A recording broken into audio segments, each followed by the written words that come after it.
कृष्णापुर एक छोटा सा गांव था जहां रमा अपने 2 बच्चों के साथ अपने पिताजी के घर रहा करती थी। वह एक विधवा महिला थी।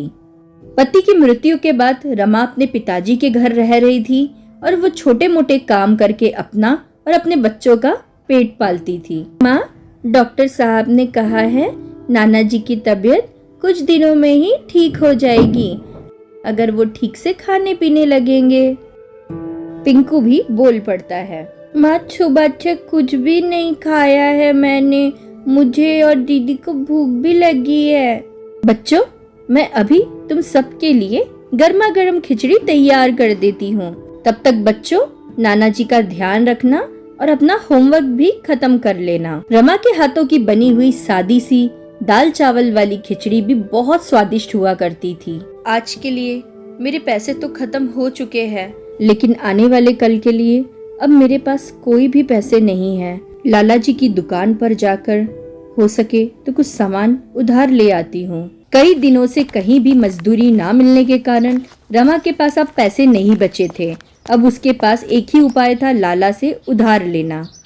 लाला गांव का बहुत ही अमीर व्यक्ति था, लेकिन वो एक नंबर का कंजूस भी था। लाला जी, सारा उधार तो मैंने आपका चुका दिया है, अब तो नया खाता शुरू करो मेरा आप। अरे मंगलू भाई, जरूर जरूर, ये लो तुम्हारा सारा राशन तैयार है, अगली बार से टाइम पे पैसे दे दिया करना। तभी रमा भी लाला की दुकान पे आ जाती है।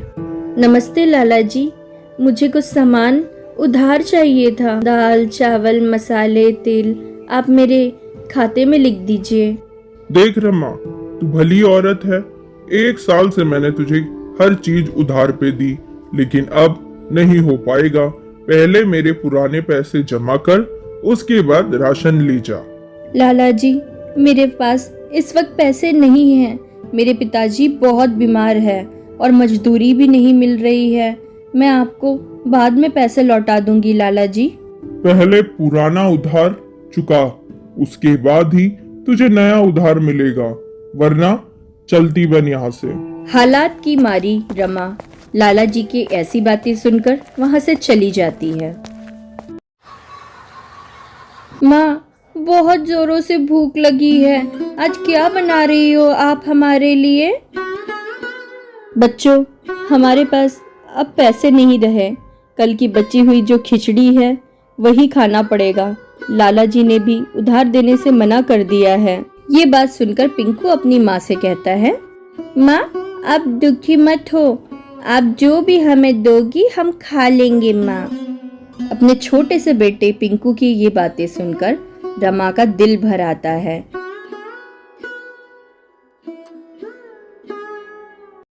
दिवाली का त्योहार आ रहा था।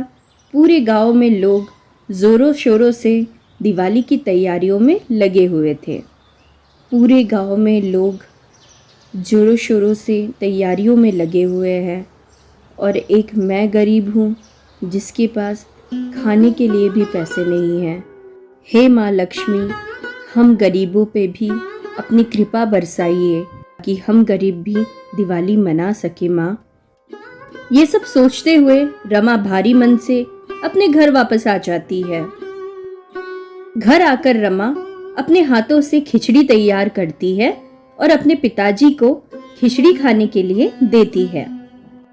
क्या बात है बेटी, मैं कई दिनों से देख रहा हूँ, तुम बहुत ही ज्यादा परेशान लग रही हो। पिताजी, दिवाली का त्योहार आ रहा है और हम गरीबों के पास इतने पैसे भी नहीं हैं कि हम 2 वक्त का खाना खा सके, नए कपड़े खरीद सके या पटाखे जला सके। हम गरीबों को साधारण खिचड़ी में ही अपना गुजारा करना पड़ रहा है। बिटिया, चिंता मत करो, माता रानी सब कुछ ठीक कर देगी। आज दिवाली थी। माता को वो सादी सी खिचड़ी का ही भोग लगाती है, क्योंकि उस गरीब के पास ना ही पैसे थे ना ही भोग बनाने के लिए कोई सामग्री। हे माँ लक्ष्मी, मुझे माफ़ कर देना माँ, मुझ गरीब के पास इतने पैसे भी नहीं हैं कि मैं आपको मिष्ठान का भोग लगा सकूं। इसलिए जो खिचड़ी मैंने बनाई है बस वही मैंने आपको चढ़ाई है माँ। तभी माता की कृपा से खिचड़ी में से एक अद्भुत प्रकाश निकलता है जिसे देख रमा बहुत चौंक जाती है। माँ, ये आप ही की कृपा है जो मेरी एक साधारण सी खिचड़ी में से ये अद्भुत प्रकाश आ रहा है। आपका बहुत बहुत धन्यवाद माँ, मेरी इस खिचड़ी को ग्रहण करने के लिए। माँ लक्ष्मी को भोग में लगाई हुई खिचड़ी को वो अपने पिता को खाने के लिए देती हैं। भोग की खिचड़ी को खाते ही रमा के पिताजी कुछ अच्छा अनुभव करने लगते हैं। क्या बात है पिताजी, अचानक आपने खिचड़ी खाना क्यों बंद कर दिया? क्या खिचड़ी अच्छी नहीं बनी है पिताजी? बिटिया, अचानक मुझे ऐसा महसूस हो रहा है जैसे मेरे शरीर में एक अद्भुत ताकत सी आ गई है। मैं बहुत स्वस्थ महसूस कर रहा हूँ। और कुछ ही देर में उसके पिताजी पूरी तरह स्वस्थ होकर खड़े हो जाते हैं, जिसे देख रमा आश्चर्यचकित हो जाती है। बिटिया, ये माता लक्ष्मी का आशीर्वाद ही है जो मैं स्वस्थ हो चुका हूँ। जी पिताजी, ये माता की ही कृपा है कि आज अब बिल्कुल स्वस्थ होकर अपने पैरों पे खड़े हो पाए हो। पूरे गांव में इसी बात की चर्चा थी कि रमा के हाथों की बनाई हुई खिचड़ी जादुई है, जिसे खाने से लोग स्वस्थ हो जाते हैं। अब रमा ने अपनी खिचड़ी का एक छोटा सा ठेला लगाया। उसके पास दूर दूर से लोग आया करते थे खिचड़ी खाने, जिसे खाकर वो स्वस्थ हो सके, और लंबी लंबी लाइन लगी रहती थी उसकी दुकान पे।